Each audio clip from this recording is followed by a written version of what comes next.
Good morning, everybody.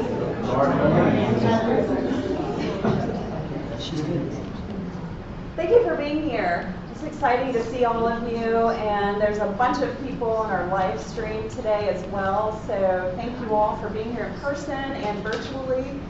We're really excited to see all of you and to have this conversation. For those of you who don't know me, I didn't get to say hello to you this morning. My name is Angie Newsom, and I'm the founder and executive director of Carolina Public Press. And for those of you who may not know who we are, we're an online nonprofit news organization. We focus on in-depth and investigative reporting in the 19 westernmost counties of the state. For today's purpose, however, we're looking at this issue statewide.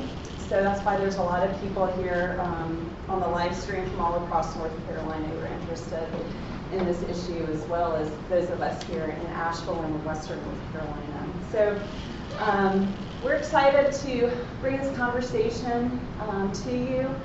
We have lots of public policy conversations like this. We have a newsmaker series. This is one of, gosh, we've done a dozen of these since we launched the newsmaker series. On everything from gun policy to who owns water to how our kids are doing in western North Carolina, to the future of the national forests and mental health.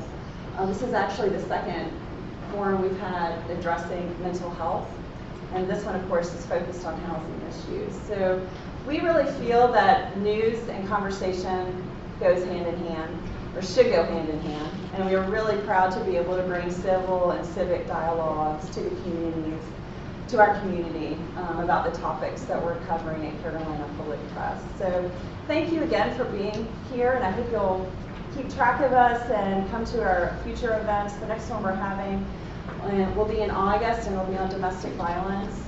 And then in September, we're having one. Actually, we're collaborating with the Huffington Post, and they're going to be here. We're going to have a forum in September with them. We obviously cannot do our news or these forums without a lot of support. And we want to thank the Lenoir-Rhyne, AV Tech, the Grove Park Inn, Self-Help Credit Union for sponsoring this event. Our sponsors are really important. They help bring this together, and individual donors and foundations across the country support Carolina Public Press and support our mission, and we're really proud and excited about that. Because we're a nonprofit, I'm going to tell you this.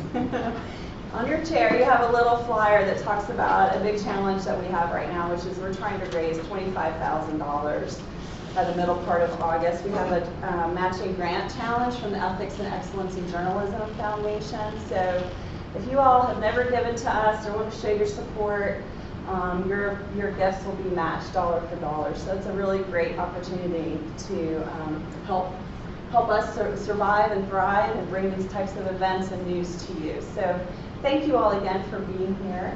And I am going to introduce our panelists. We're really excited to have some great people here. First, our moderator is going to be Michael Gebeline. He's the investigative reporter with us.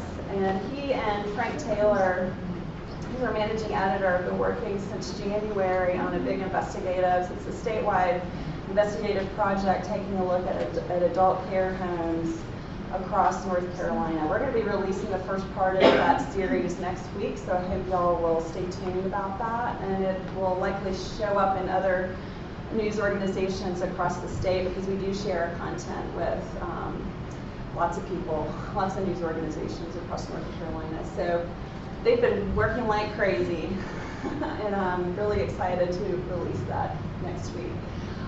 Beside him is Sarah Lancaster. She's the Employment and Housing Manager with Vaya Health.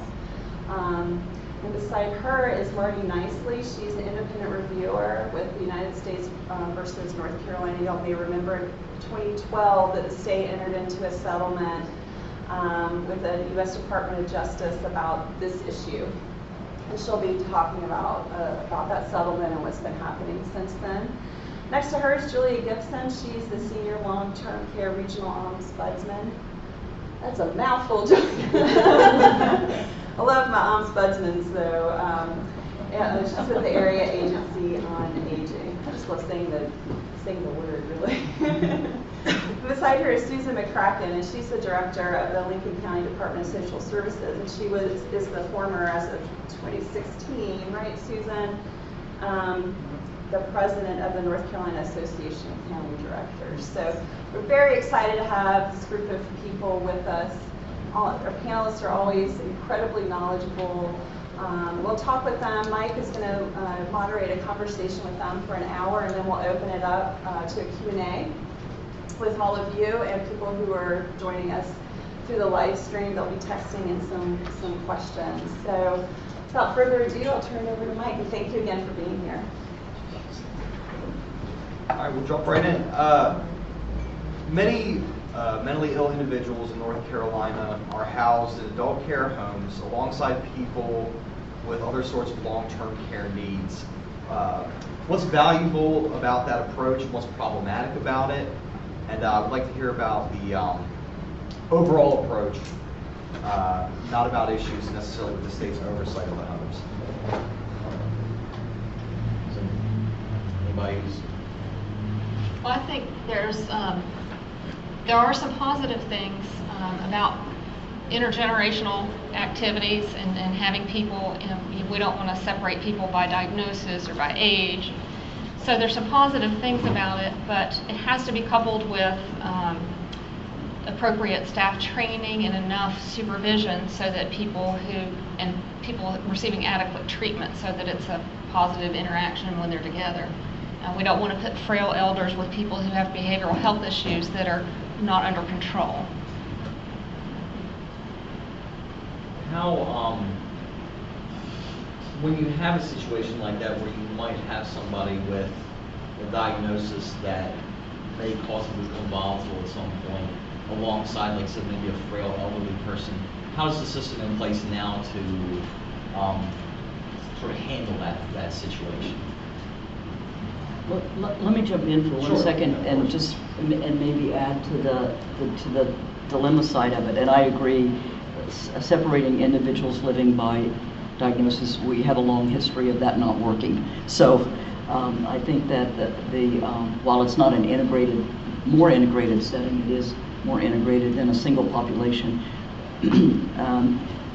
There's sort of two sides to this, because sometimes I've visited people with mental illness in an adult care home, including a young woman in her mid-30s who had been in an automobile accident, and she was very unstable on her feet. And so I went to see her one day, and she was in a wheelchair, and I said, "Do you need the wheelchair?" And she said, "No, but the people in the wheelchairs keep running into me and knocking me over." So I think that the fact is that you have individuals living together who have physical disabilities, and that makes it difficult just to get around, and sometimes in the home, and it's not even a dangerous situation, it's just sometimes it's just a management situation.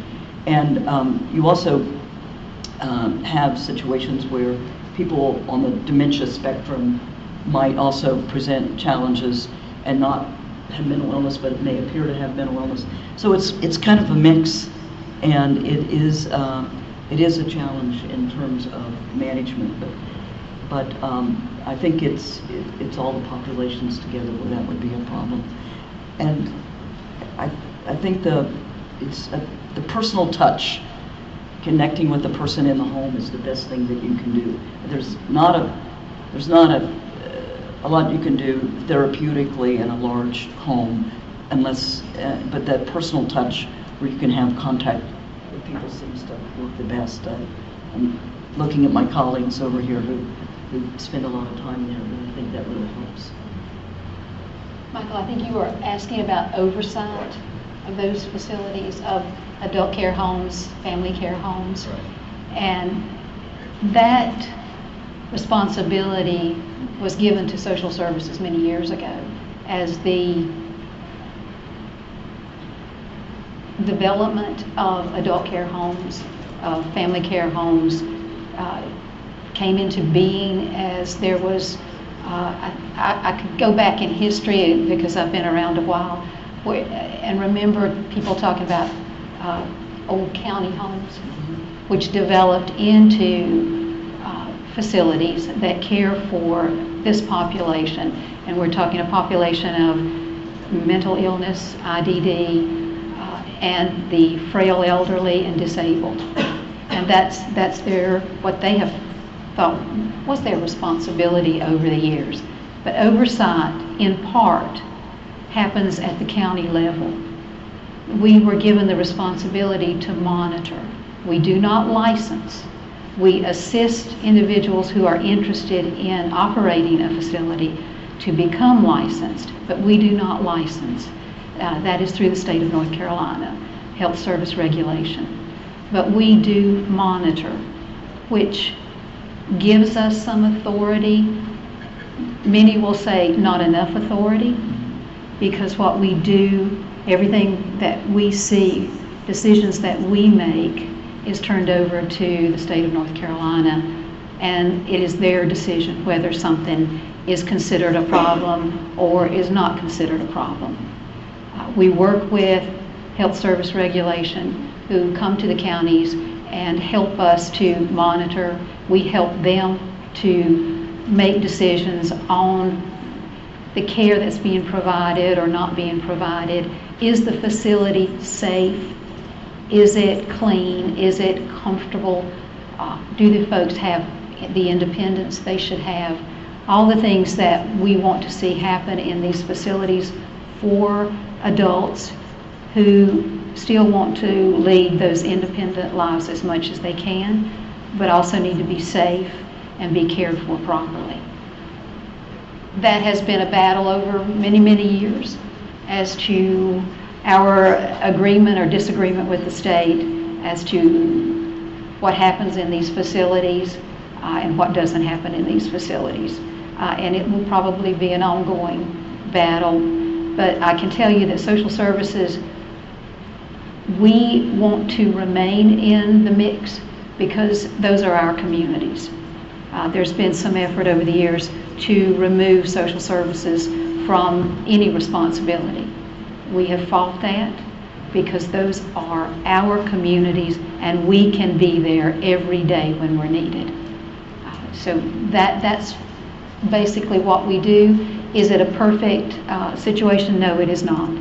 But we welcome the community's input on that, criticisms, anything that you want to let us know about, please do, because that is our responsibility. Those individuals in those facilities, whether they're from our county or across the state, are our community. I'd like to move on to the next question about mental health hospitals. North Carolina has a limited number of those mental health hospitals that have finite bed space and don't handle outpatient services. What are the pros and cons of this approach for both the patient and for society as a whole? And what are the effects of this approach in creating additional housing needs for mentally ill adults? Well, the question of hospital beds and the debate on the number and type of hospital beds, I've been just past my 49th year doing this, so when we're talking about county homes, yes, I remember this. And this has been a long standing challenge. I've worked in many states monitoring state hospitals or managing them and developing community programs. And the first point that I go to is, what's the entire system consist of? Because if we look at just hospital beds, and there's no community system, you will need more. Okay, that's just a given. If you have a robust community system with good prevention programs, and I mean here, and I'm speaking of crisis prevention programs, good respite places for people to be in a small, safe setting, and real good outreach into the communities, so that when they call it in our business triggers, when you notice that someone's not doing well, can you be there quickly and resolve the problem? And if you have a comprehensive system then you can begin to, then is when you can say, this is how many beds I need. And both acute care beds as well as long-term beds. There are a number of states and communities in the United States today that don't have a state psychiatric hospital anymore. I think, or there's been consolidations. And the reasons for that are several. One is the buildings were old, and if you followed the Broughton saga of trying to get a new hospital built, I had to participate in a closing because we were the EPA came to see us every day because we were burning the wrong coal, and we had to close it down. So these were old buildings that there wasn't a great deal of investment of funds in over time, and they weren't necessarily safe, and they certainly weren't conducive to rehabilitation and treatment. And so the dilemma for states, which by the way are responsible for the full funding, if there's no federal money in the building of a state psychiatric hospital, like you would see in general hospitals, to make an investment in a state psychiatric hospital or into community programs. So what we find ourselves dealing with is, if you only have so much money, where do you put it? And it's kind of a revolving circle. If you put more into the community, you might have less for the hospitals. But if you don't put more in the community, you'll need more hospitals. And hospital beds are more expensive to operate today. So you have to find that balance. And you have to, and every state, by the way, struggles with the balance, not just North Carolina. North Carolina, I think, is struggling with the balance. I don't think the crisis programs that I know about across the country that have been effective, it's just been in the last decade that those have really been put in place in North Carolina, and they're still not as much as we need. So that's why I think you still see the challenge. So how do you balance? How do you make sure you have a good, comprehensive community system? And then I think you can say this is the number of beds we need to make. And then the last point is, when you try to decide this and you only have so much money, how do you get to that comprehensive system? Because you've still got to fund the hospitals. And that's, I think, sometimes you have to sort of break through with new ideas, new support from the federal government for community services, so that you're not having to pay for it yourself as a state. And try to look at your funding streams and make sure that you, in fact, have enough funds going to community services so that this doesn't become this revolving conversation that we continue to have. We don't have enough here, we don't have enough there. States that have been successful in they had to do something fairly courageous at some point in their lives to be able to do that. I think we're not quite there yet in North Carolina. Hopefully moving in that direction, but a strong community system is not something easy to put together. It takes a lot of years, a lot of work, and I hope that North Carolina continues to put a lot of, this is an infomercial for a second. I hope North Carolina continues to put a lot of effort in that direction. I think deinstitutionalization is the right way to go. And I think family care homes, adult care homes with 6 or fewer people, are the closest thing to home, perhaps, that people can get. So it's a good idea, but I think the comprehensive community system wasn't in place. People were deinstitutionalized, so now we're in this system where the adult care homes have all these people and aren't adequately ready to meet their needs. And I think it shows in this revolving door with the emergency rooms. You go adult care home, homeless shelter, emergency room, adult care home, and people cycle through. So we really need to focus on those supportive community services to stop that trend. And I think just to add for Vaya, definitely the funding is concerned around community-based services. In regards to challenges when folks come out of hospitalization, out of state hospitals, is the stigma.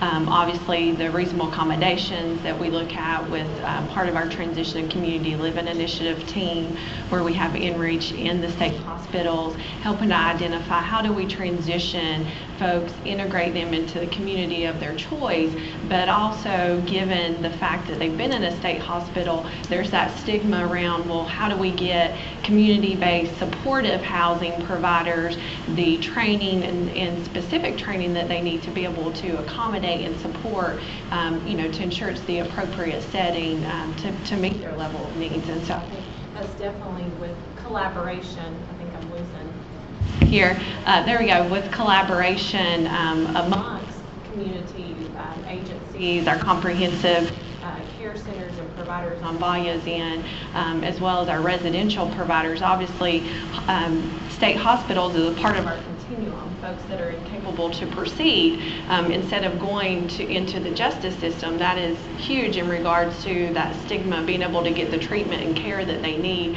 so that we can support them back on their short-term and long-term goals and helping them integrate back into the community of their choice. So I just wanted to add that it really, is part of our continuum, and we see the importance, but we also, with deinstitutionalization, know the value of community-based services. And I think, it's just the funding, resources, and the collaboration of partners to ensure that we get there. So is the supportive housing system that's in place in the state now adequate to handle the number of people that it needs to find places to live for? But this is where I have to say that I can't be specific about a finding, okay? I'm not allowed to do that. So I'll give you a general kind of view as the reviewer responsible for reporting on the sufficiency of the system. Yeah. So just want to mention that I have to be somewhat cautious about this. So I've been thinking about how to answer this question, and basically there's not enough affordable, accessible, safe, permanent housing in the United States today for individuals with low income and individuals with disabilities. So I think we should just right off the front, you have a unique challenge here in Asheville with the changing demographics. But in the United States today, only 30% of our housing needs for people at poverty level or below are being met, so that a person doesn't have to pay more than 30% of their income in rent. As a matter of fact, the latest information from the National Low-Income Housing Coalition, just published a few months ago, is that there are only 12 counties left in the United States where an individual can get a market rate one-bedroom apartment and not spend more than 50% of their earnings if they're living at poverty. Only 12 counties, okay? And none of them are in North Carolina. So we have a housing crisis, and that is a part of the challenge. Sarah's here today. Jessa Johnson, who is the State Department of Health and Human Services new housing guru, is here in the room today, and they're working very hard to work with your local community and try to infuse new resources where they can find them. And there's several options, not enough, but there are several options to try to create and grow the housing. So I think it is a crisis in our country, and I believe,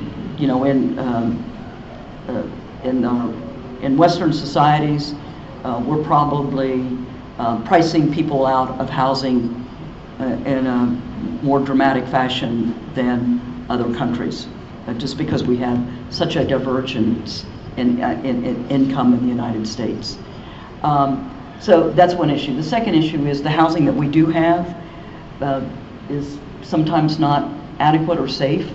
A location is an issue, and then I would just say that the support services that need to go with it. We're still scrambling to get enough trained personnel who can go in and do the work. It's not enough just to say here's a place for a person to live. So the specifics of North Carolina and what I believe still needs to be done and can be done. There are other states that have taken supportive housing to scale, and we're still working on that. I was the reviewer in New Jersey, where we got up to 5,000 supportive housing units, subsidies available. That took a lot of work. It's not going to happen overnight, but I do believe you can work on it and expand it with a concerted effort, and I think that that's beginning to happen here. But I would say, even with people who've been working on it a long time, Larry Thompson sitting in the back of the room, I know how long he's been working on it. But I think that it needs to be a lot of emphasis and much more work and much more creativity around the financing, so that you can get up, New Jersey can do 5,000, North Carolina can do 5,000. That's not what the settlement says, but I think that's a good number to get to. Settlement says 3,000, so. I think personally, Vaya has done, the transitions to community living people are doing a wonderful job getting people placement in independent housing. But she mentioned the stigma, and a lot of these people are coming out of these homes. They have criminal backgrounds, they're on sex offender registries, they have lots of things going against them, which causes extreme difficulty, it seems, on my end, for you guys to find housing for them, for the limited slots that are available. And just to speak to that, I mean, that's where more of the private landlord market, doing a lot of landlord outreach and recruitment is so key. And so we definitely, in regards to our infrastructure, internal processes, have focused a lot more around that. This past FY, we had a great collaboration with Pisgah Legal Services. Our program, Community Living and SOAR program, really focused on addressing eliminating barriers to social determinants of health. And so that was a great opportunity to kind of work and partner with attorneys around reasonable accommodation, modifications, and get folks into housing. From whether it's transitioning from an adult care home, family care home, or from a state psychiatric hospital. So there's still, and this is a good point, almost everyone looking for housing has to see at least 2 places before they can get accepted. That's the state average. In some places it's much higher. I think in the Raleigh area you see something like 6 or 7 places. And the criminal records that we're talking about, sometimes they're old. I know of a gentleman in Charlotte who had a misdemeanor from 27 years ago, and he still was rejected from housing. So there are, I think having the relationship with Pisgah is very important, and you don't want to, fly the fair housing flag on every single landlord. You want to try to work with them, right? You want to try to make, to establish relationships with owners and developers and landlords so that we can reduce the number of people who are being rejected. But it's still too high, and we still have a lot of work to do. And by the way, you have resources to help pay credit problems and deposits and whatever. So there's a lot of help that goes in the Vaya program, and I think Vaya's up at around 190 people since the settlement started, and Partners is over 300. Their numbers. Yeah, you have their numbers.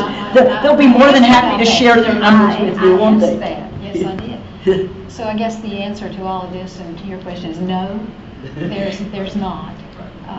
In a small community, I think for all groups of people who have modest income, there's a search today for housing, not just for those individuals with the problems we're talking about.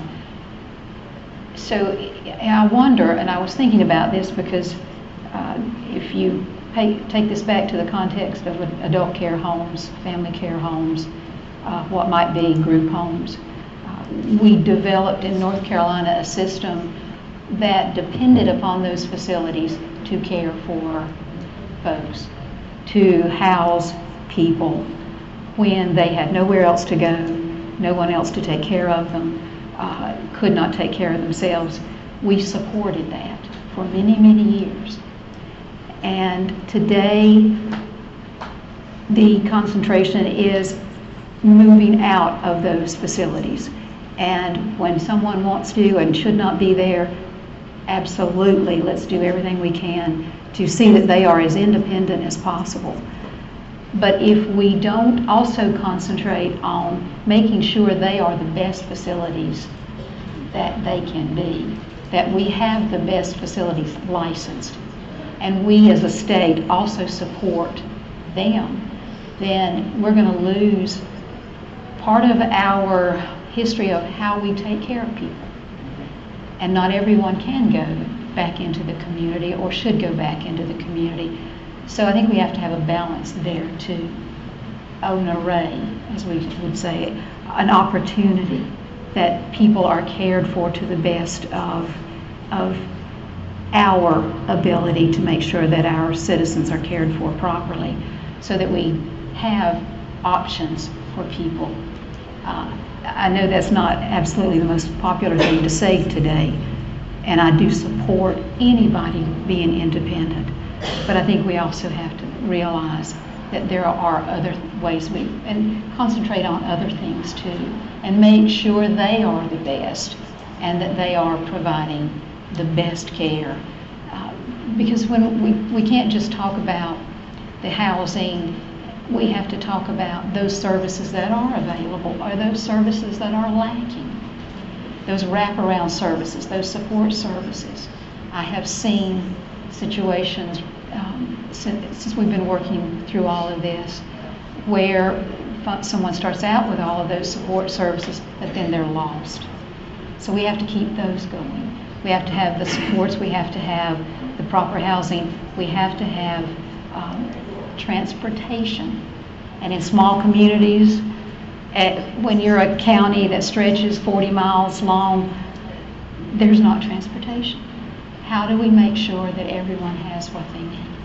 And that's the things that keeps me up at night. How do I make sure that the folks coming into social services, because at the end of the day, when there's nowhere else to go, folks come to social services, and we are struggling trying to be the best agency we can be for our community, trying to work with and support folks when the purse strings are somewhere else.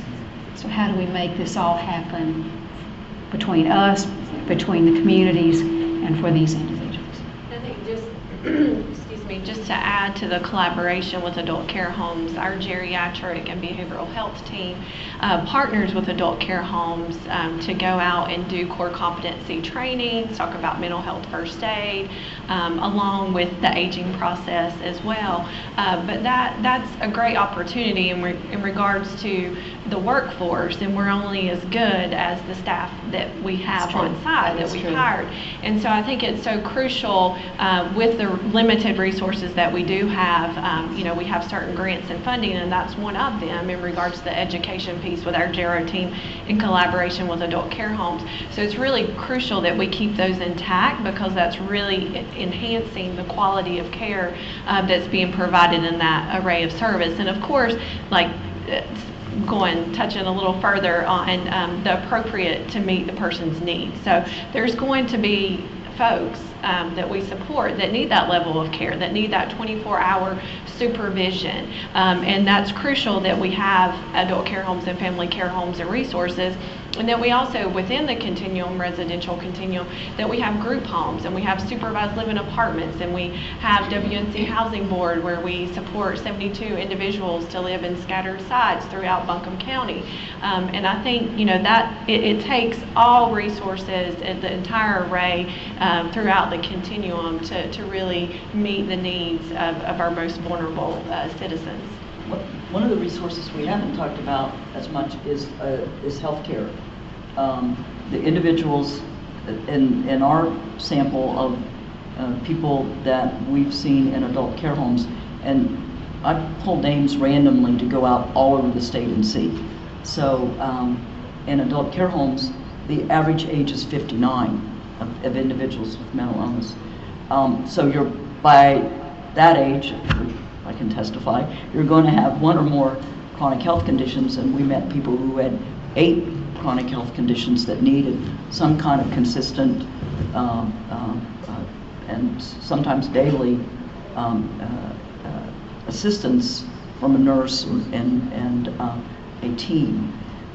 So I think it's important to recognize that it's healthcare in addition to behavioral health, and how the teams work together, and how the availability of personal care services and the extent to which personal care services can be delivered.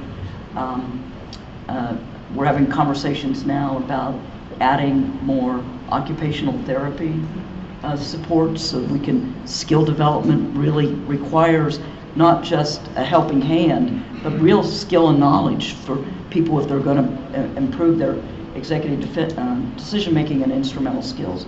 So I think it's really important to make sure that we don't forget healthcare. And a number of people are living in adult care homes who might have a mental illness, but it's the health reasons that are there too. So it's not simple as just saying, oh, well, they could just move. Well, there's a whole team of folks that would need to move with them. And I think we have to be, and everybody's different too. You can't just say, I'm going to move this 10 people because they're all the same.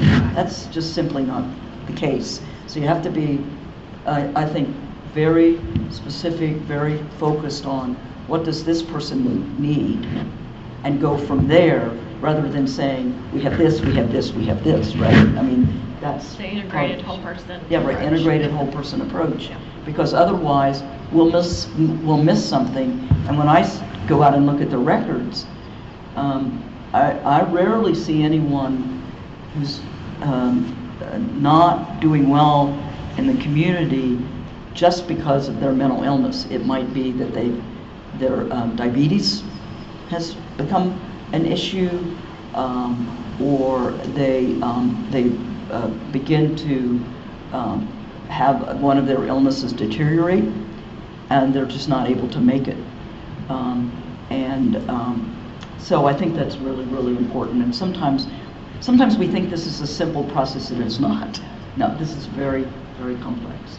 We find that because of the very topic that we were here for, homelessness. That's where a lot of these people end up on the streets, right, when all of this doesn't work well.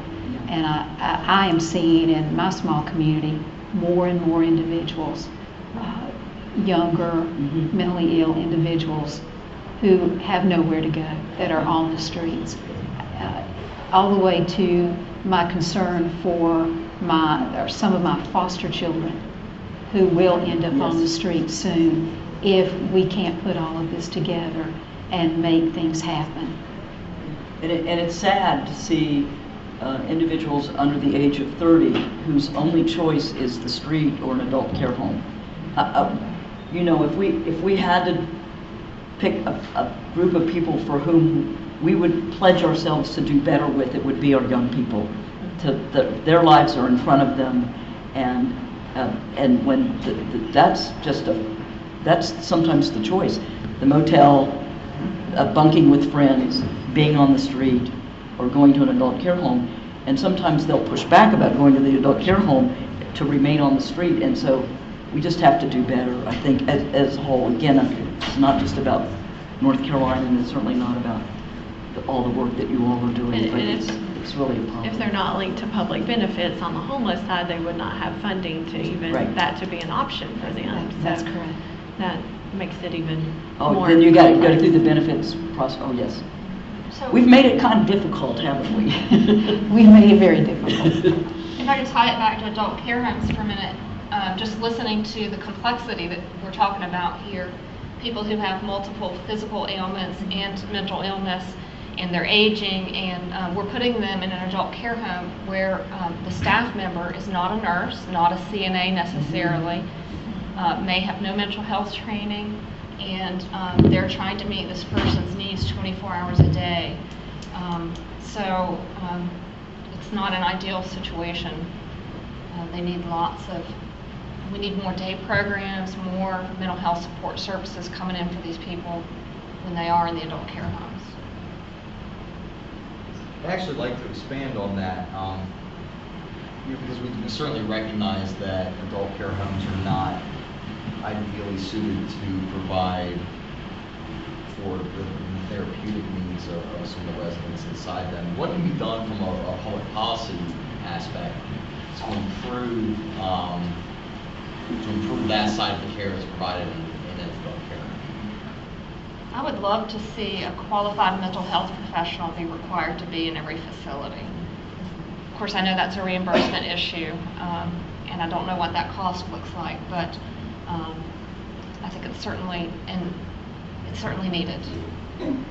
And it's complicated by the fact that at some point, if the home becomes a mental health facility, it's a different license and it's a different funding stream, and the federal government has weighed in from CMS, not from the Department of Justice, on being careful of not creating hospital, because what you do is the funds go up. So the question is, how do you get those resources without creating those institutional requirements?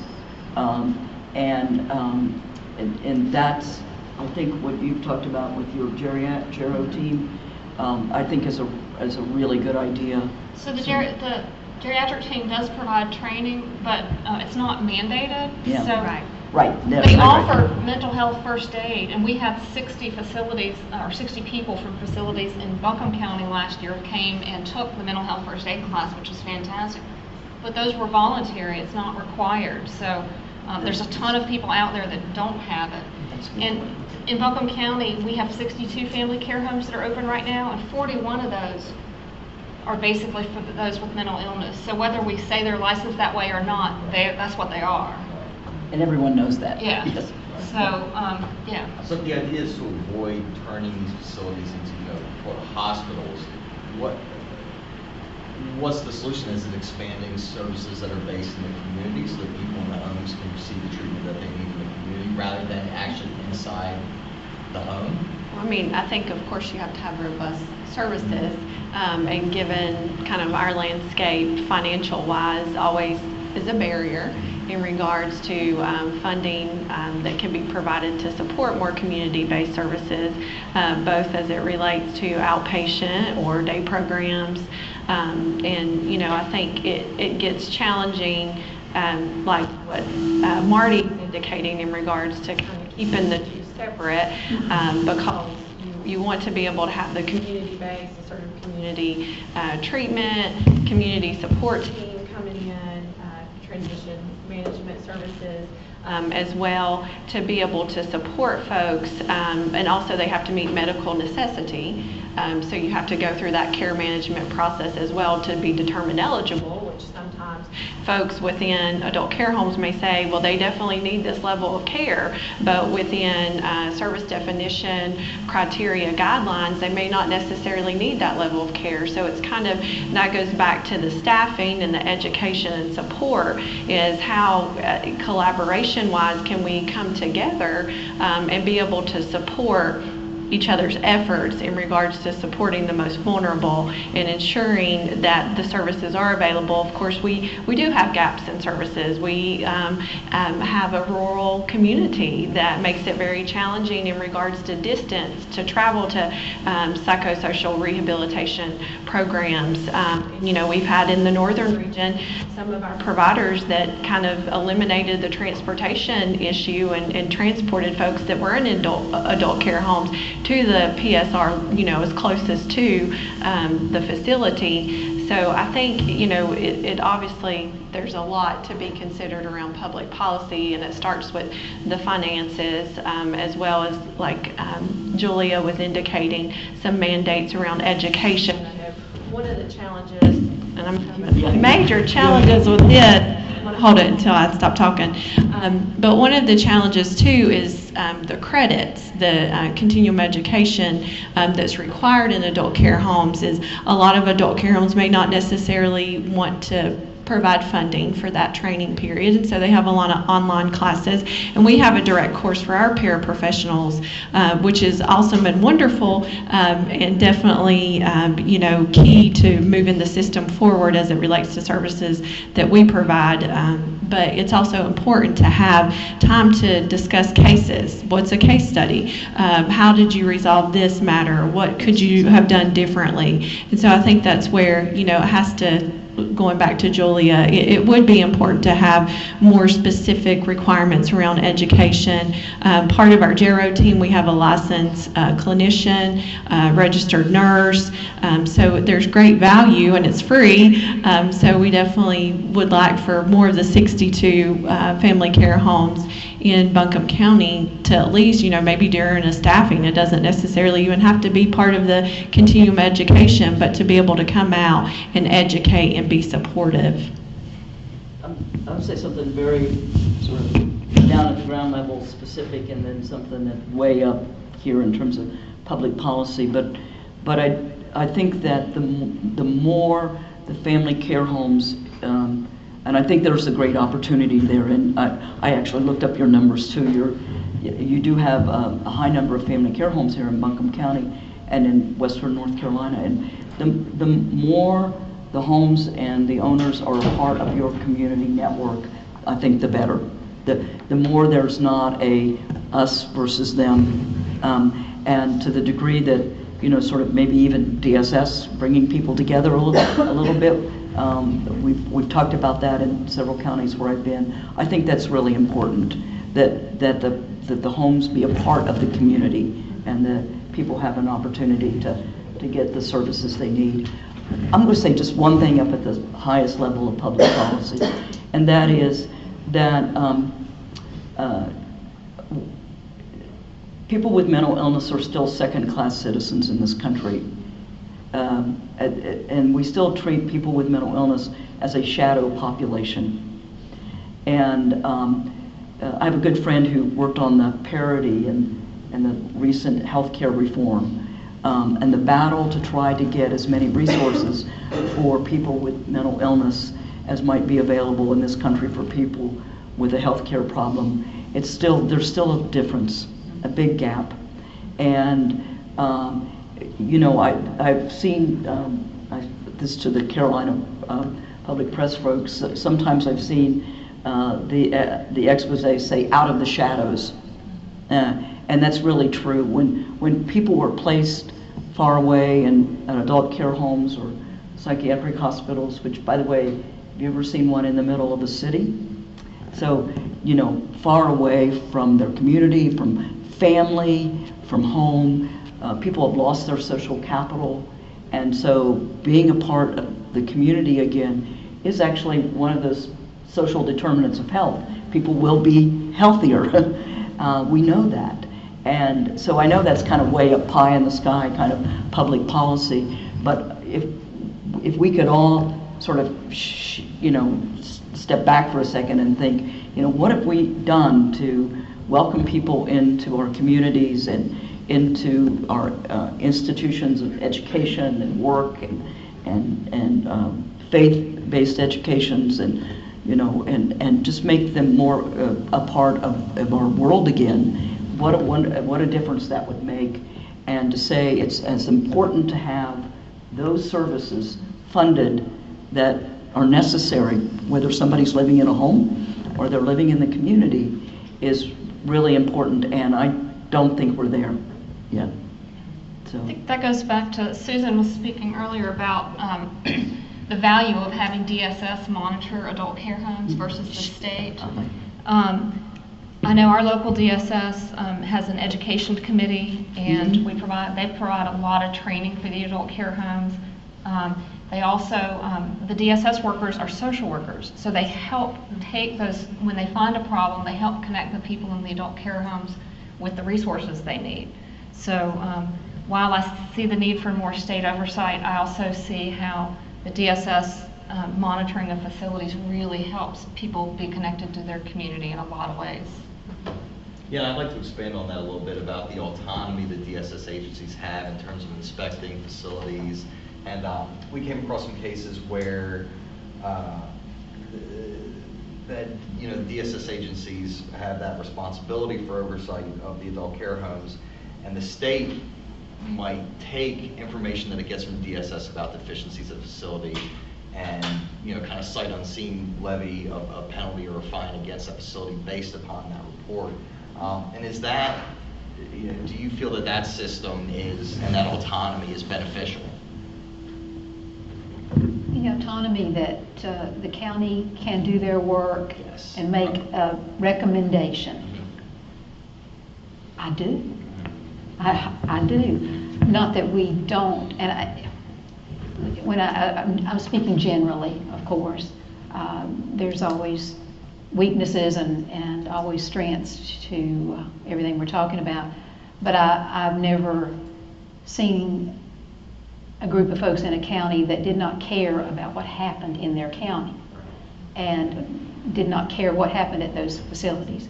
They are hearing from the community. They are hearing from people who have been inside. They are hearing from folks who worked there. They are talking to people who saw things. And they're collecting information from what they can go in quicker and see every day. The dinners, what were served, medication, was it given?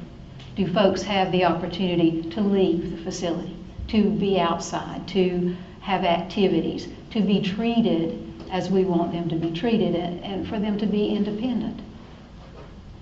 Counties work hard to gather that information. Have they received poor information sometimes? Of course. But they will be in that facility as often as they need to be, morning, evening, midnight, to try to decide and see what they have before they're going to send information in. My problem, what I see more than an issue of what the counties are sending in, it's sometimes the forms that it has to be sent. And we constantly have to be reminded that, is this information that tomorrow could be given to a judge? This might end up in court. So there's a lot of things we have to do and a lot of things that we have to understand and have our training so that we can compile that information in a way that it is recognized in court. But sadly, I think where I worry about what's going on with our system, there were those options and opportunities for administrators to argue. And penalty review committee was in place for many, many years. And it was there for the counties to have their say and present what they did, and for the administrator to have their opportunity. I'm afraid that's been eliminated. That is not in place any longer. It has been gone for a year or so, I'm remembering. Being pushed more for mediation. The state is asking for more mediation prior to all of this process moving forward. Will that work, or will it be another opportunity to avoid penalties for facilities that should, and there should be penalties because people were not treated the way they should have been, and regulations were not followed, and maybe someone was hurt, which does happen.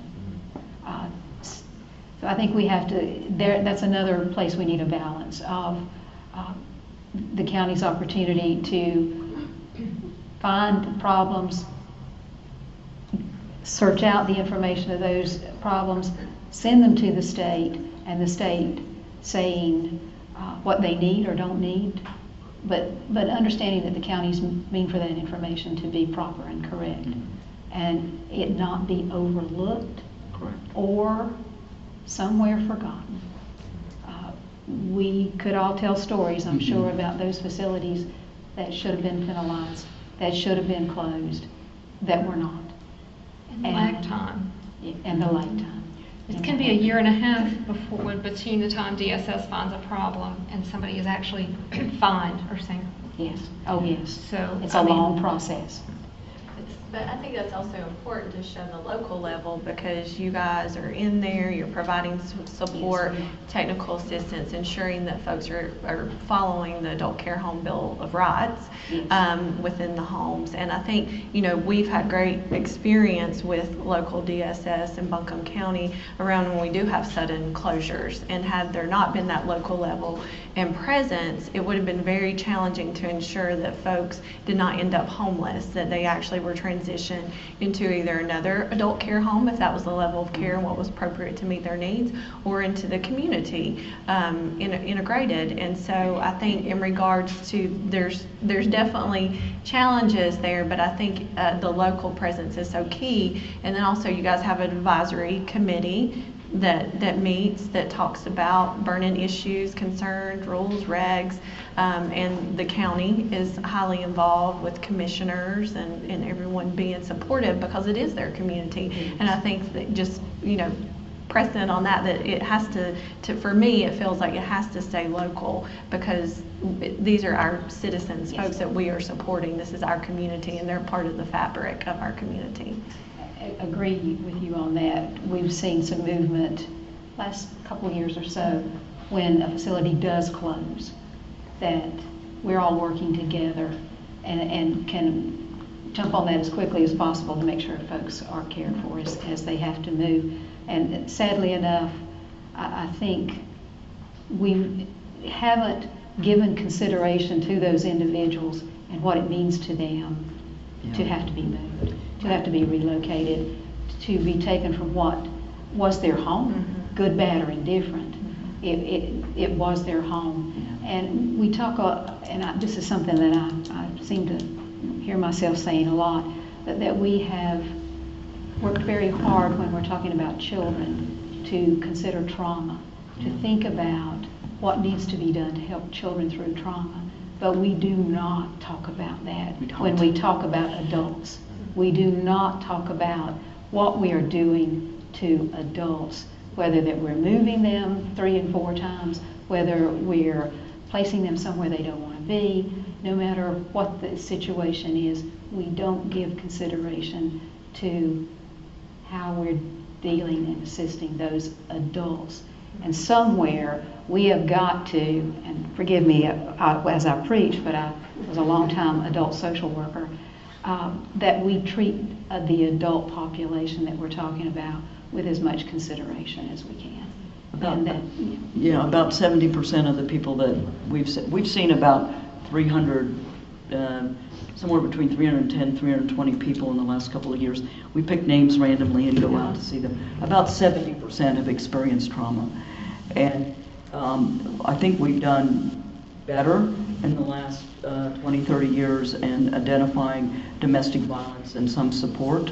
But the type of violence and or change, abrupt change, and treating a person as if they're not even a real person, that doesn't get as considered. That's not in our, we don't talk about that as much as we do. And when I saw a young man who was 29, and he had been moved 5 times, twice with sudden closures, had been in jail, had lost his grandfather who raised him, and he went to the day I met him, he said, "I've got to go to the barber shop." And when we got out into the parking lot, the transition services staff person said that's his grandfather's barber shop. His grandfather passed away, but he still goes to the barber shop every day. So this is for him. That was his life, and so I think it just hats off to the work that you all do out here on sudden closures. And a sudden closure, by the way, is when there's a decision made that a home has to close suddenly after what can be a very lengthy investigation. Things are quite litigious today, as you said, and so the decision is made to not announce it ahead of time, because I think the state folks who come in and do this with you all don't want the staff to walk off and not be there, so they call, that's why they call it a sudden closure. But then that puts pressure back on the DSS and in this and Vaya in this case to try to help people move. And I think with your temporary program, Hospital pilot? yeah, it's called TUTP, I think. Is that the temporary housing? You have a great track record, by the way, of about almost 75% of the people who go into your transitional unit, for either from a sudden closure or some other reason, moving then into their own apartment. So sometimes it's not possible to leave a hospital or to leave an adult care home if you have to leave in a hurry. You have no place to go except homelessness. And I think, I'll get the numbers wrong so I won't say them, but I think it's something like 30 plus people that you've had in your pilot in the last year. I hope we take the word pilot off and make it permanent. Yeah. So that's a big plus, because you know, in the DSS world, you have very little time to try to make decisions.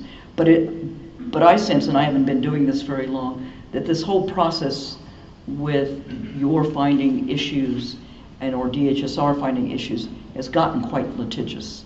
Yes, yes, it has. And And we're also struggling not just with those that are closed by the state, but those that choose to close. oh yes, And tonight walk away and they're closed That's right. tomorrow and leave the people. And that's Just been leave them. happening more and more. I think that I'm sure it has to do with finances for the most part. And I'm sure they would say they do not receive adequate funding from the state and the county to operate in the way that we expect them to do. and some of the when they close. facilities are in such shape that to repair versus staying in business, it's just It's impossible. I was in a facility where the air conditioning was blasting in January, and after I don't do the reporting. If I'm with someone from an LME, they did the reporting, and the owner said, "I'm done," and walked away. I just can't. I know what it would cost to fix it, and I can't. And you're talking about like an independent community Yeah. apartment? Okay.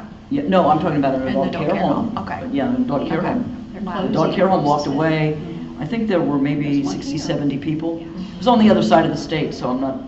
Right. Yeah, it seems to wasn't- have happened more there, but it is happening. It does happen, and it's even if they're paid adequately, if you don't have a reserve to handle those big, Yeah. expenditures. So outside of the state coming in and actually shutting down a facility, the way that when a facility is in non-compliance with state law, the way that's handled is through deficiencies and penalties. And I guess I'd like to know, do you feel that that system, as it functions now, is sufficient to bring a facility back into compliance when it's out of compliance with state law? That's one I can't answer. Okay, sure. One of the things I see, and you'll be able to speak more to it, but one of the things I see is that poor performers will up their game a little bit long enough to meet the requirements and get back in compliance, and then they just fall back off again. And so there's this long, if you look at it over a long history, it's the DSS, they fine them, or they give them penalties or citations, then they fix it, and then they go back to their old ways, and then they get another deficiency, and then they fix it, and so it's just this constant long-range problem that they never really fix in its core. So I see that as a problem. It's definitely a problem, and it has so many factors. It might be some of the earlier things we were talking about, choosing to try to care for individuals they cannot care for, and trying to do that, trying to keep their beds occupied so that they have the funding coming in to do what they are supposed to do, keep their facility as it should be kept. They too often accept individuals that they can't care for. So it goes round and round in circles, as you said. They try, they might get things corrected, but then it becomes a problem again. Not enough money to purchase all the foods that they need for all the special diets they have for all the folks that they are trying to take care of. It just goes on, and that can go on for years, because as long as there's an effort, then they're not going to be closed. They're not going to be closed. It could improve all around. Yes, we need to take some hard looks at that, and make sure we're doing as a state what needs to be done in that area. There have been facilities that have operated for many, many years that should never have operated. Higher penalties, quicker penalties, being quicker to stop admissions, which hits them financially. Right. Yes. Those things might help. It does, but it might also send them in a tailspin, and then they close, and Or- then we lose housing. Or quickly into court for an injunction to continue to take the admissions. That too. We're ready to open up. Yeah, Q&A. with that, I'd like to open it up to you all. What kind of questions do you have, either here or virtually? Hi.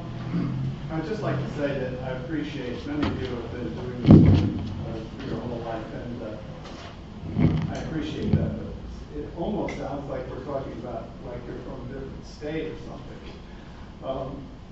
In North Carolina here, it's going backwards. You're not getting more money. It's going the other direction. All the local DSSs are farming out all the ones we check locally, put all their mentally ill people, they're the first ones to go, out to private for-profit or private guardianship agencies. And even here in Buncombe, all the adults go to private agencies. There's plenty of literature. They're doing this, the county commissioners are doing this to save money. It's cheaper to do it this way. There's plenty of literature that shows private prisons and private guardianship is a bad idea. Human services parsed out like this is not good. The other thing I wanted to mention is with the ombudsman situation. My wife had a private for-profit guardian, and they banned her from seeing her child, and he was placed in Nuts or Us. That's the company, not the name of the care home, but it's right down the street here. And any of you people that work in this industry want to go over there and spend an hour inside of that building.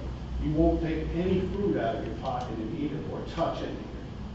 It's just a hole. Horrible. And it gets a passing grade from the state. Sort of like you described. They go up and down and they just keep skimming under it. Anyway, so when we called, my wife was worried because the guardian, this private guardian, was blocking her from seeing her son. So she wanted somebody to just check to see if it was okay. So after 2 weeks of not hearing back, she called back the agency, the ombudsman, and we were told that the guardian said that we were the problem, so you never went to see. So Kathleen begged you to see her son, and you went over, and you did see him and talked to him in the front yard, but you never went in the house. But if you're from this area, you probably know what this house is like, and you didn't want to go in it either. So these people with no voice, they're on the bottom of the heap, and they're getting nothing, and what they are getting is going down. So if I can repeat or put that in a question, for sure, maybe we could address the ombudsman relationship with patients. Is that the question you might like to answer? Well, the answer. The guardianship? Or the guardianship, and private guardianships. They appear to be willing to just accept what the guardian said and to completely disregard, like we were the problem, and that's what's going on here. Can you all address that question or that issue, perhaps? And also, I want to say that there are lots of individual issues and questions that we may have. If we could put them in a form of a question, that might be helpful for these folks too.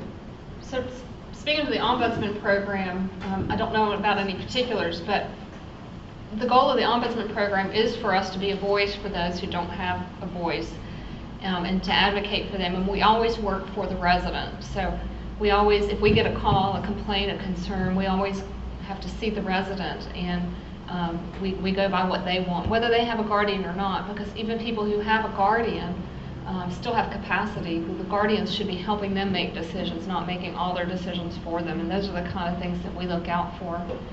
And then we have a system, we have a state ombudsman, so I mean, if you ever run into a problem with one of your regional ombudsmen, there's a system for hopefully getting somebody to advocate in a higher level.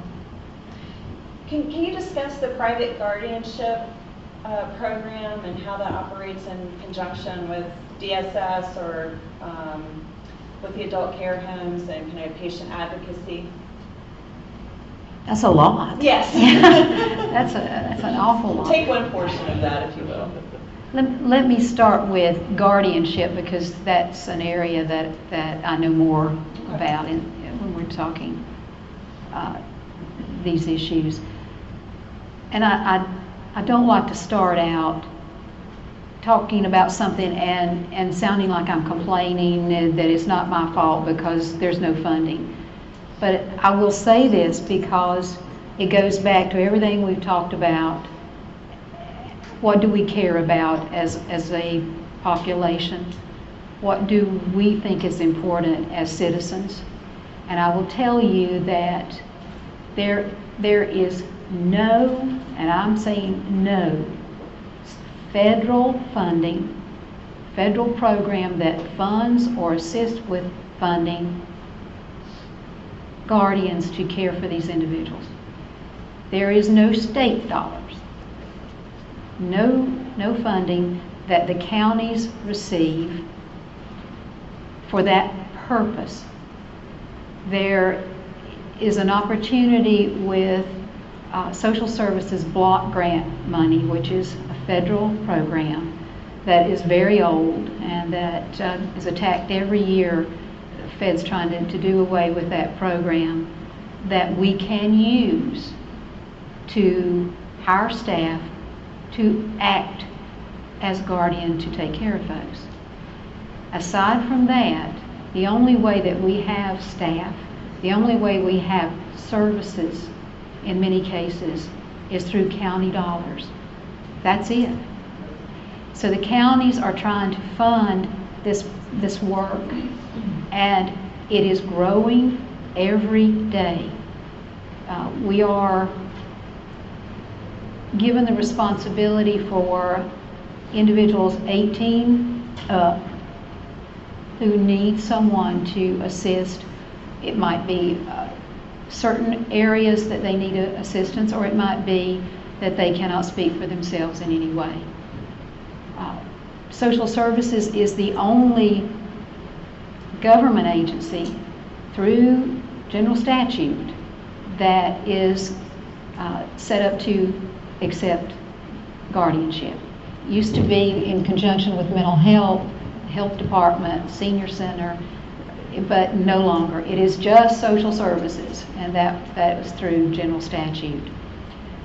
When that occurred, the folks that were being cared for, that mental health was the guardian, they handed over a lot of individuals to social services.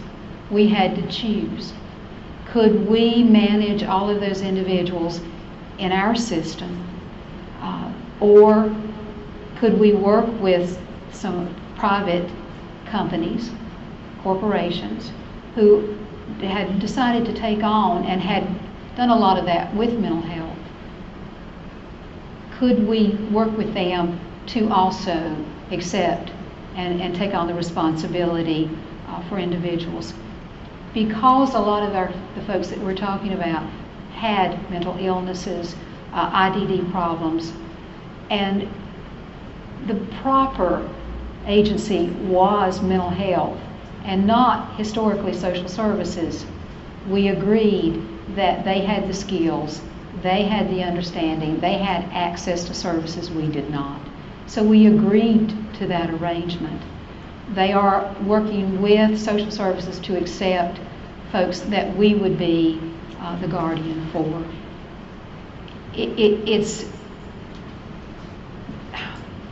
It's only as good as the social services is, it's only as good as the corporation is. But there are safeguards and people watching both of us to make sure that we are doing what we're supposed to do. Well, who's watching, my understanding is that when you turn somebody, an adult, over to a guardianship agency, that you lose all clinical oversight, 100%. So the question is. The county does. So the question is, who oversees private guardians? Yeah. For this piece, it is the Division of Aging and Adult Services. So just so you know, I'm repeating the question so people on the live stream can hear. Not because your question is not understandable. Just You can also contact social services and talk to them about an adult protective service report. Yeah, but my understanding is we tried to do that, but since adult protective services is like some kind of a division of social services in some way, you can't complain to them. They just send you back to the social service, DSS, and DSS says, we don't have any clinical oversight. So there's a circle, you can't get out. We don't have clinical oversight, but if you are talking about an individual who is not being cared for properly by their guardian, that is an adult protective service report. They denied, they took the report, but they denied action. We have all this down. Are there any other questions? Yes, ma'am. I have two questions. I really appreciate people coming together and having this conversation. I wonder, one, do you guys, as you go through this process, do you invite consumers who do have a voice in some cases to come in and have input as to what you're doing as opposed to doing it to them? So that's one question. And also with the Health Care Act that is being going through several iterations and not settled, if the mental health service benefits are cut the way people are concerned they might be, how will that affect what you guys are trying to do, and how will you help people to navigate that? So the questions, one is, how are consumers or the public involved in providing input to these agencies? And the second is, with regards to healthcare reform nationally, how would that impact these agencies? Especially with North Carolina having been able to opt out of its expanse on Medicaid. And even though we have a new governor, you still have a Republican, I guess they're the ones still pretty much running the show. That's my greatest nightmare, that we lose any portion of Medicaid. Because if that happens, and the cuts that are being discussed, I don't have any clue how we manage. So I do not. Yeah, I think that one of my jobs, but it's with a specific group of individuals in what they call the target population, mostly individuals who are in or at risk of adult care homes and psych hospitals, and whether or not the state has made sure that they have access to the most integrated services as possible, and then a whole list of things that the state needs to do. If there are continued cuts, not just to the budget for this program, but continued cuts, then of course that puts that in jeopardy. And then the question is, do the federal courts step in and order more services? They really can't. They really are. Federal courts, when they step into another state, in the states where I've worked, they really don't. They can't tell the General Assembly to put more money in. That never happens. But they can have a fair amount of oversight about how the money gets spent and can put pressure on it. So that has happened.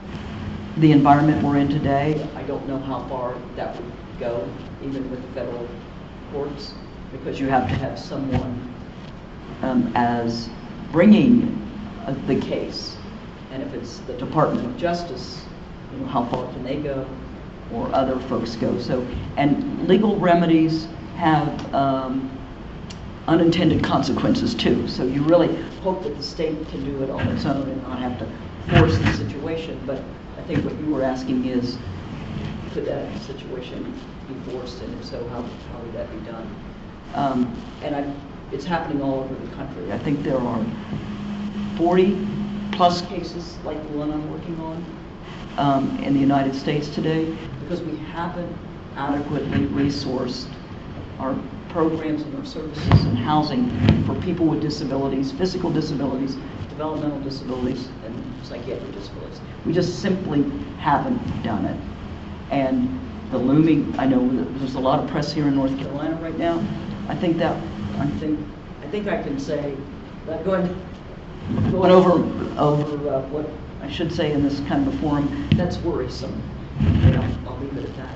With respect to consumers, and Sarah can answer on her end, I have several reviewers who help me and go out with me in the field, and one is a primary consumer, a person with lived experience, so that I'm always got somebody in my ear making sure that voice is heard, and Sarah can answer from the what they do here at Vaya, what the providers do. And in the settlement agreement, which I know you'll probably hear more about in the near future, there are requirements for peer support. We try to make sure that we see individuals when we're out in the field as well. Yeah. So I think I need to answer that.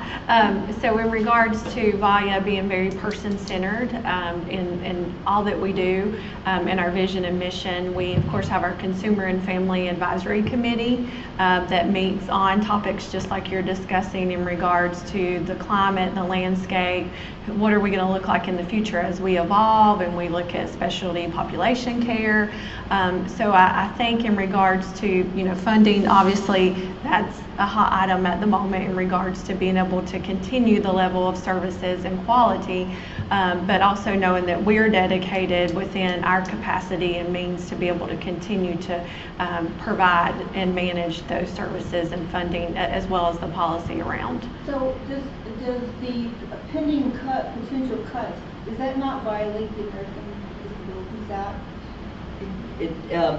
The pending cuts, well, first of all, when you're violating the act, you would have to go from pending to actually doing it. So one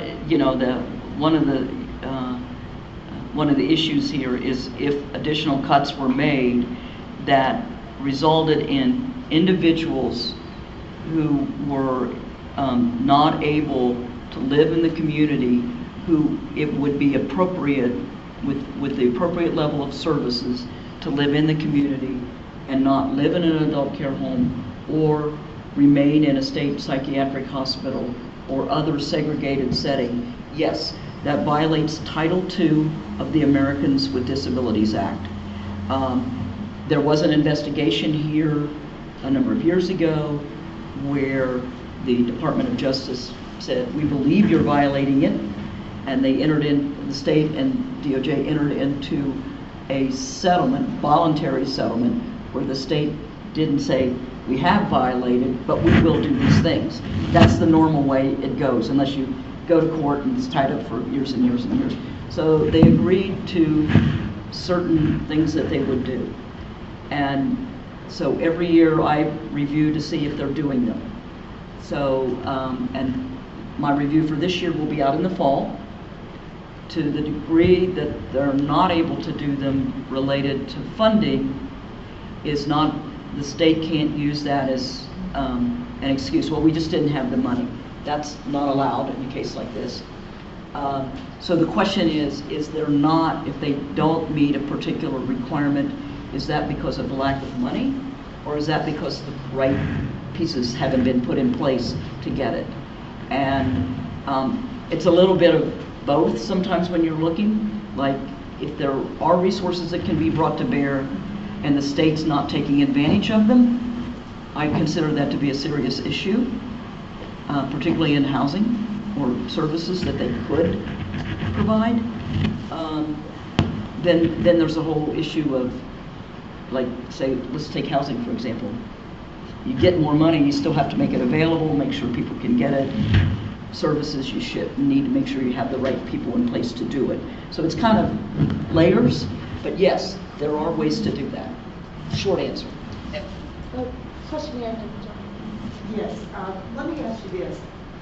Are there any adult secure places outside of our state hospital with someone with serious mental illness? Say that again. Is there Can anyone tell me of any secure place outside of our mental health hospitals for someone with serious mental illness? Okay, is there a secure place outside of the hospital That's not a for serious mental yes, illness? Yes, and not in a group home or a just for that they are diagnosed, because there's no cures, and everyone knows this, and nobody wants to spend the money to take care of them. It's high-level care, it's expensive care, but and jails and options are their entitlement programs, and we are putting our seriously mentally ill people in jails and prisons. Because right now the solution seems to be that those folks are ending up in prison. They need and the care. And by security you mean? Sometimes you might have to have a locked facility. Okay, like a locked facility. Yes, I mean, when their treatment is at some crisis state, you need them somewhere until it can get handled. And you're right, there is no help for anybody that's got a heart issue. I mean, you're fighting that battle on your own. Well, can I touch on the I want to say this also, and I'm privately working, and I also have VA. There are no VA facilities that can help. I mean, this is it is all over. Nobody wants to help those because it's not going to get better. It's not going to be pretty. It's going to be expensive. And it's wrong because they did not ask for this. I wanted to address from the provider level in terms of adult care homes, just a historical thing that's been happening that I've been seeing is when people are in crisis, they end up, because there's not a secured facility for them, they end up in the psychiatric unit of the acute care hospital, and then the acute care hospital can't place them. We've had people in our local hospital for months. So, and that's not an appropriate, secure environment for them, but there's nowhere else. I am 6 minutes from Carolina Medical. I am 3 minutes from Brawley's, or I am 45 minutes from the VA hospital. 3 of the biggest Western North Carolina's hospitals, and not one of them can completely get the care he needs. And if you draw a line down Charlotte, right in the middle of Charlotte, everything west of that line is what Brawley is. That's 37 counties. They are not enough beds. Even with the new hospital, they will be 87 beds. And my son, and I have asked everyone this question, why does he have to commit a crime to be able to get in that hospital? It's almost, I have had to beg, plead to get him from that into there because you can stay for 90 days or you can stay for this. So it has taken him 4.5 months now to get stable from this last break. And he needs longer care. So just so folks can hear, she's saying that drawing a line through Charlotte, heading west, that's what Broughton takes care of. 37 counties. So John. Yeah, after that impassioned plea by a mother, my question is sort of mundane. You talk a lot about the state role, especially with adult care homes. I kind of want to understand the process. So it sounds like the DSS does a lot of the everyday monitoring of these homes, and when there's a complaint, it goes to the state. And I'm imagining perhaps the state sends people around to randomly check on these.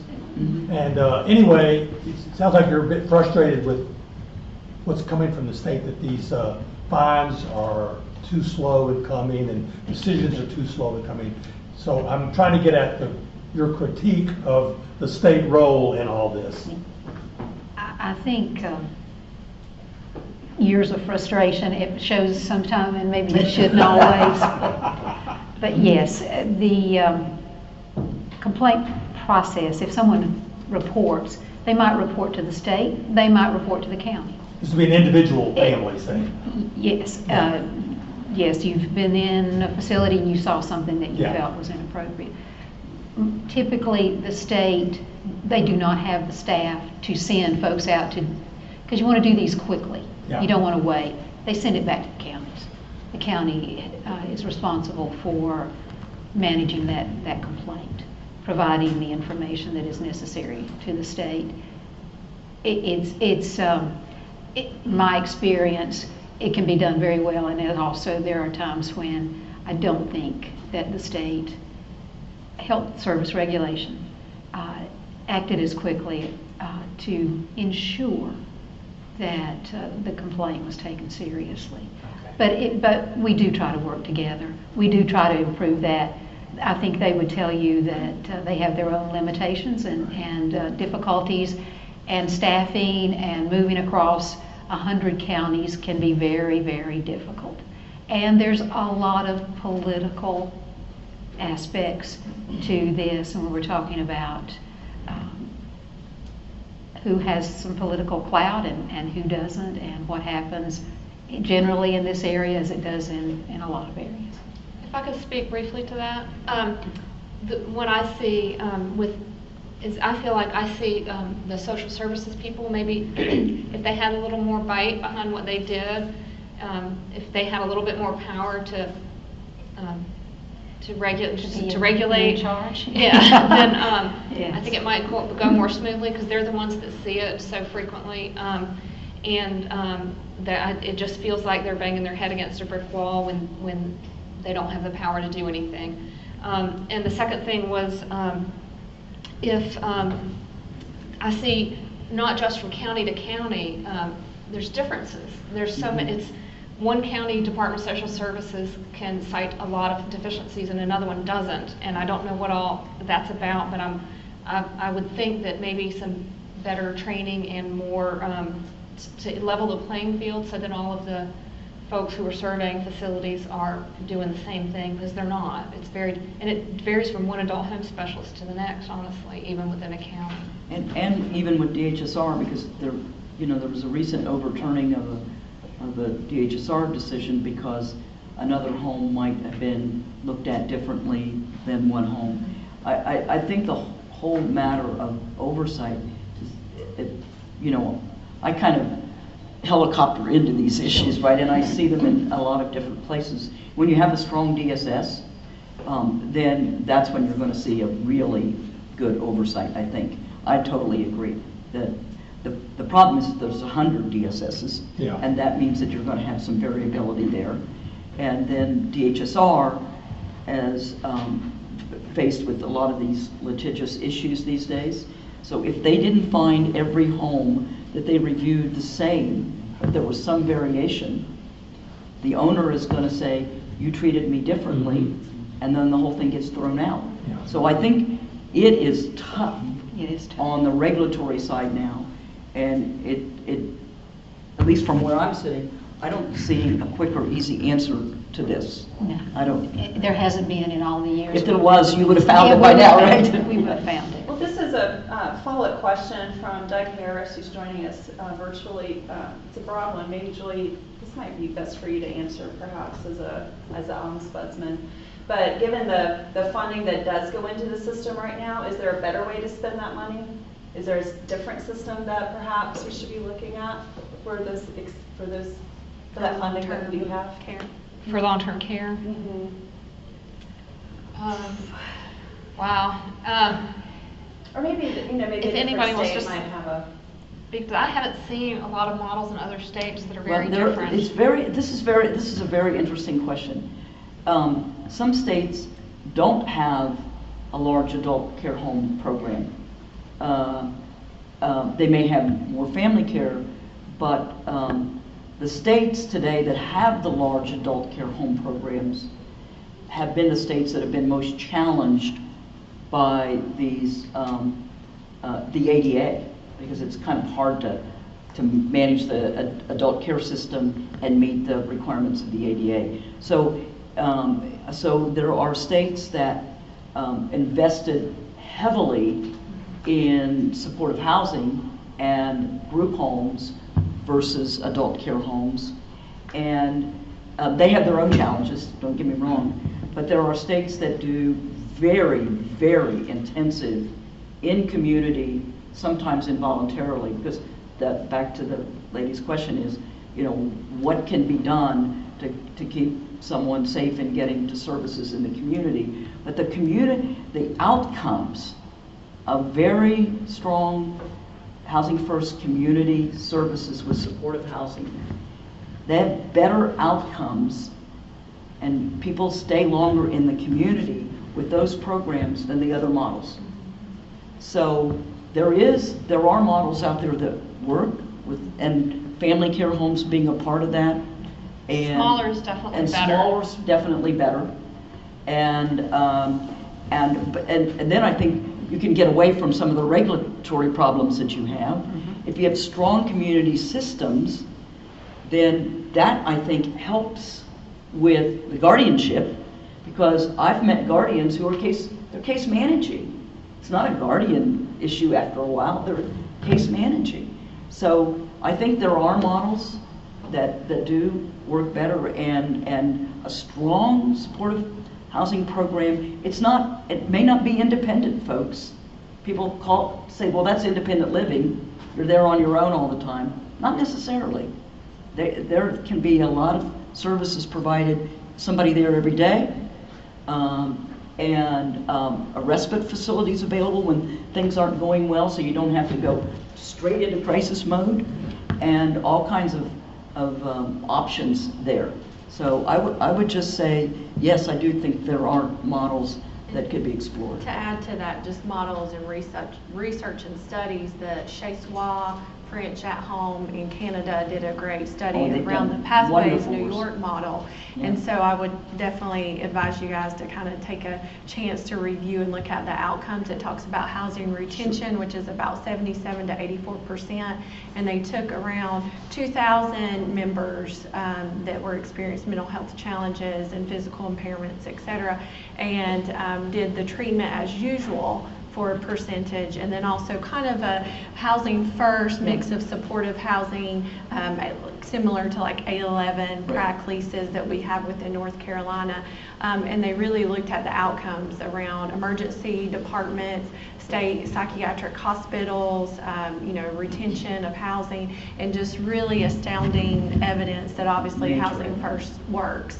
And I just wanted to add to the guardianship question. So I think with the civil division, with the clerk of courts, and I know the Justice Center is kind of have a grassroots approach at the moment with really educating clerk of courts and identifying, do folks really need a general guardian versus a power of attorney or a power of the estate? And I think that that's something that as a state we really need to look at, because not necessarily does a person need a general guardian to make all of their decisions. It may be that they need a rep payee, or that they need someone that can assist them and support them around their medical decisions. So I think, we really have to make sure that we identify and we educate the right people in the right positions to make the biggest impact. Just one more word on Pathways. When I was a mental health director in the District of Columbia, Zone Challenges, we brought Pathways in. And they took the jail referrals, the pretrial jail referrals, people coming out of state psychiatric hospitals, and people who were chronically homeless. After 14 years, their turnover is 4%. They have an incredible program. They've gone in to help Louisiana post-Katrina. They've got a great program there, again, working with the courts and making sure that the people most in need who have challenges like you were speaking to, that we need to make sure the people most in need get the best care. And we haven't had reverse now. So there are models out there working. The Canadian data, it's been replicated all over the United States as well. We can do this. And the cost analysis as well. Oh, and yeah. obviously once About you a third of the shift cost. Yeah. funding from the higher intensive services and inpatient, then you can hopefully grow those community-based services to help folks stay integrated. Yeah. This question is for Sarah. The core competency education for adult care homes or family care homes. Could you say more about that, how it's implemented, who implements it? Yeah. And So- how often does it happen? Yeah, so So I this is actually. the educational yeah. program. We want to know how it's implemented and Yeah. what those requirements So I actually are. brought flyers, handouts for anyone that would like to take them on the table on the way out. And so it talks about the geriatric team, behavioral health team, that's composed of licensed clinicians, RNs, as well as qualified professionals. And basically they take core competencies. You'll see a list like mental health, first aid, that they focus on and bring free, no charge, into adult care homes, family care homes, and provide education. They also do like person-centered training and thanking, along with some of the medical components on the continuum of education. They have to have 6 continuing education units as it relates to medication. And so that's an opportunity too for that to be provided to that workforce. Only for geriatrics? No, it's with mental health first aid, it's the behavioral and the geriatric team. So that's what I was talking about in regards to case studies, situations. They also do consultation as well. And I would be happy to talk more with you about it afterwards. And we also have a handout as well. Sarah, can you send me, do you have a PDF of that? Yeah, definitely. Can you send it to me? I'll send it out to everybody. Yes. You're welcome. And it's the Division of Health and Human Services. It's a grant that's provided oversight from DHHS. Right. Yeah. Hi, my question is for Marti. There are many of us that are concerned that the Olmstead Agreement will not be a priority for the Department of Justice under the Trump administration. Do you have any sense of that? Has there been any change in your mission and in your instructions on what you're supposed to work on?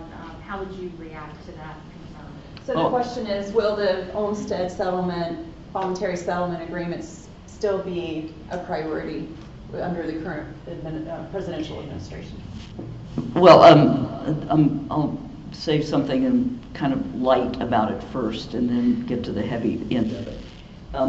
You remember when I was talking earlier about people with mental illness and disabilities being a shadow population? They're a shadow population in the Department of Justice too. So I'm not sure when, how much it's getting noticed at the moment, if you will.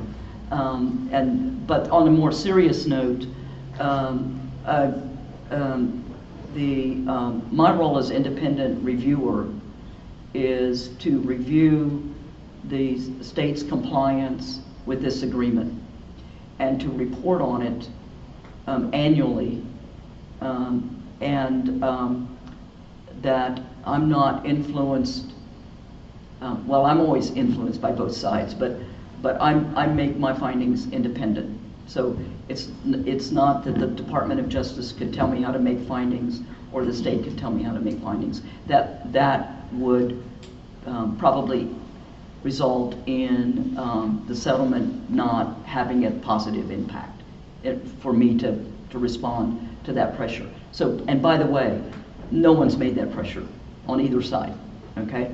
I think that if I could characterize what I hear from the state is that if we're successful at implementing this in a sustainable way, meaning that these services aren't going to go away when the agreement goes away, the housing isn't going to go away, then that's a good thing. And the state doesn't want another William or Thomas S. or when those cases were over, these were earlier cases a decade or so ago, then it seemed to fall apart. So I do push the state some on that, saying, well, you need to make sure this is really in place in policy and practice so that it doesn't go away. So right now I haven't experienced any pressure.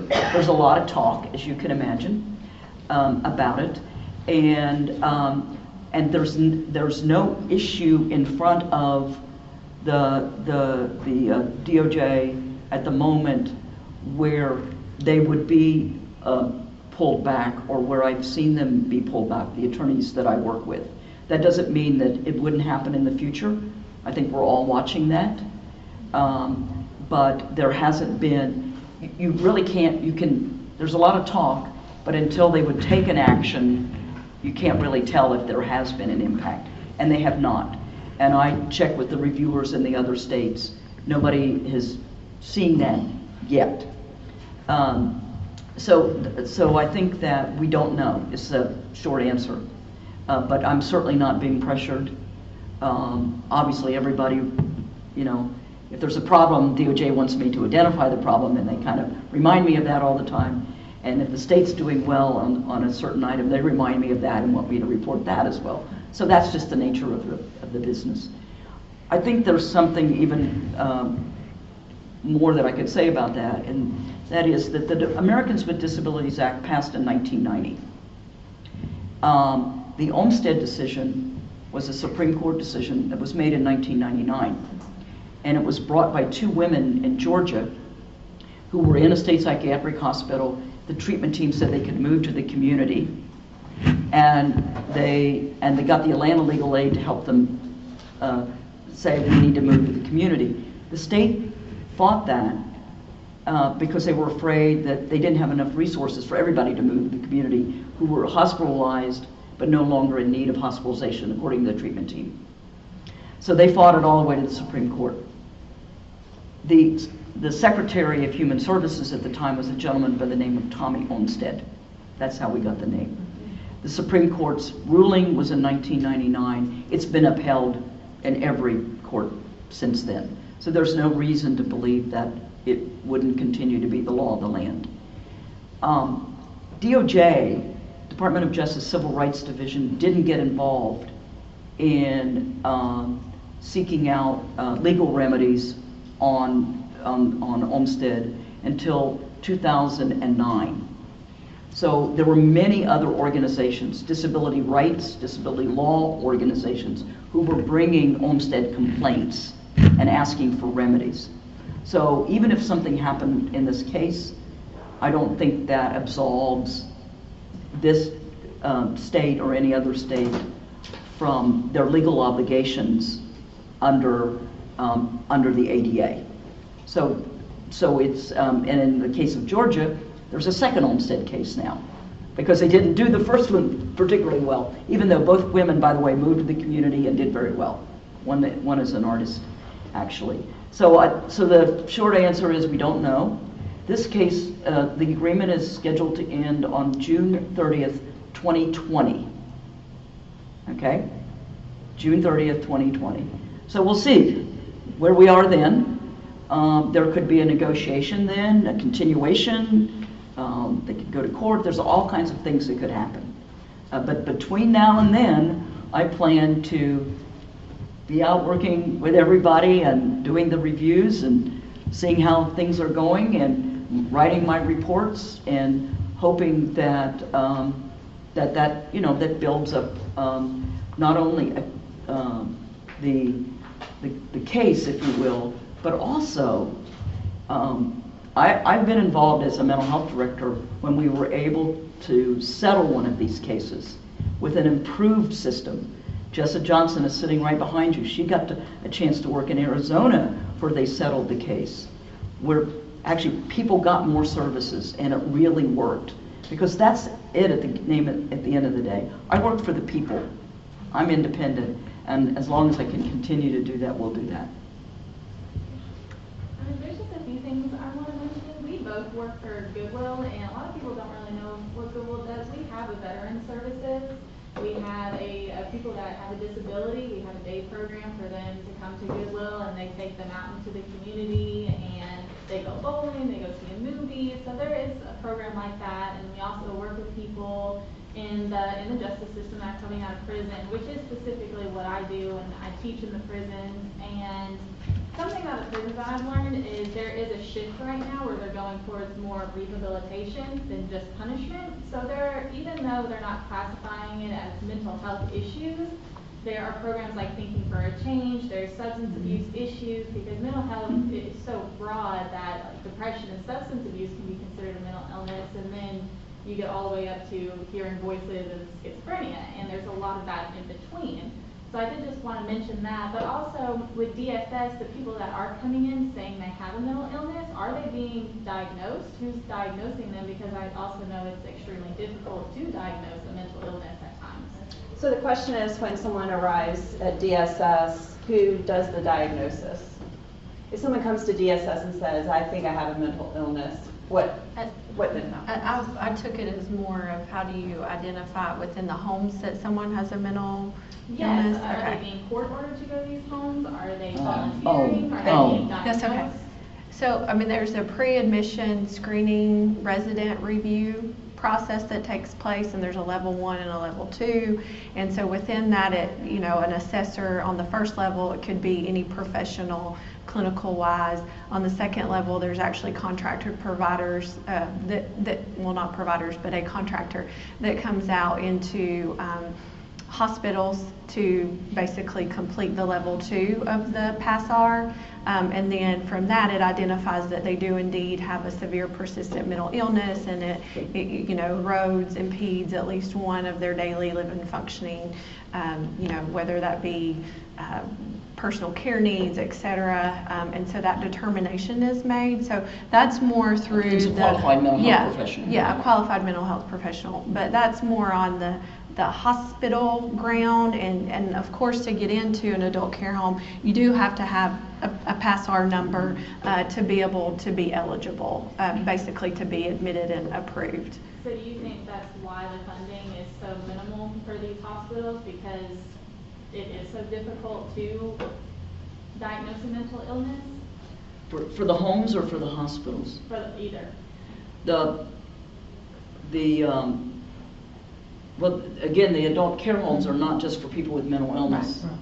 And it's not a mental health treatment facility. It's not designed to be a mental health treatment facility. And I think and if it was designed to be a mental health treatment facility, they would have some funding issues given if they were just for people with mental illness. So it's kind of complicated to say, but the adult care homes are not designed or set up as treatment facilities. And the PASSAR too is to keep folks that are not appropriate for that level of care, that have the needs that an adult care home can accommodate, to keep them from going into the homes as well. Make sure the services Right. are available if by Correct. chance they do. Right. So adult care home reimbursement is not the only extra reimbursement they get is for helping people physically with their activities of daily living. There's no extra reimbursement for somebody who has a mental illness. For extra services, they have to get those from a separate funding stream. From a community-based provider, yeah.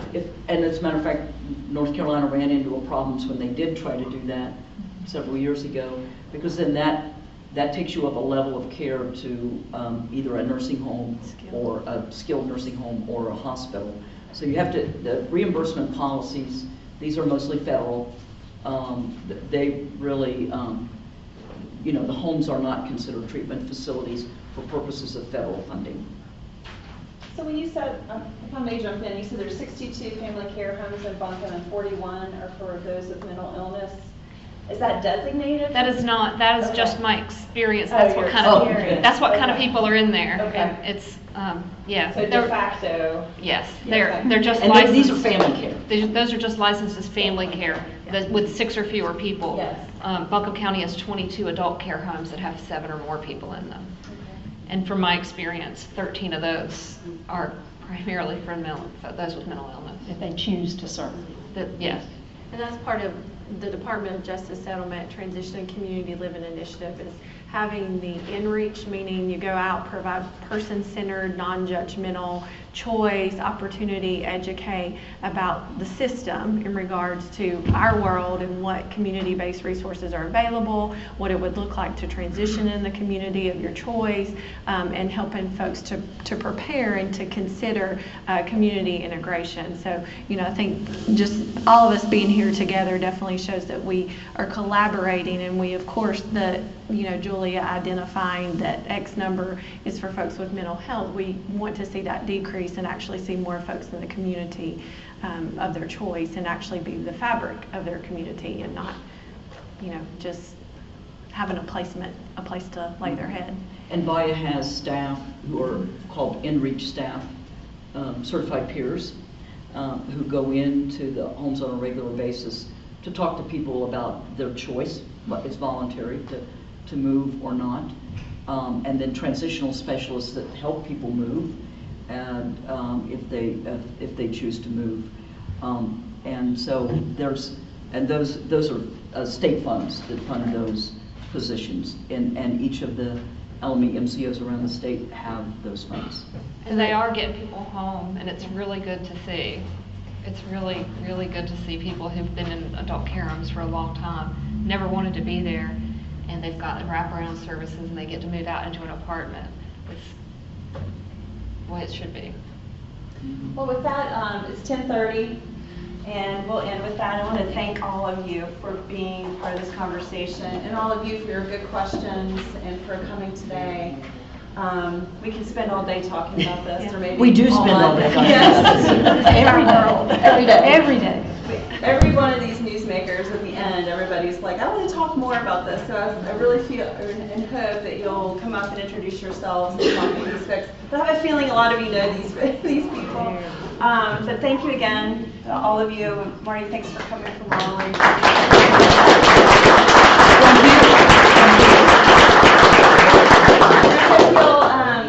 Take a look at Carolina Public Press on Monday. Hopefully, if all goes well, we'll launch our series then about housing issues faced by those with mental illness in North Carolina. So thank you all.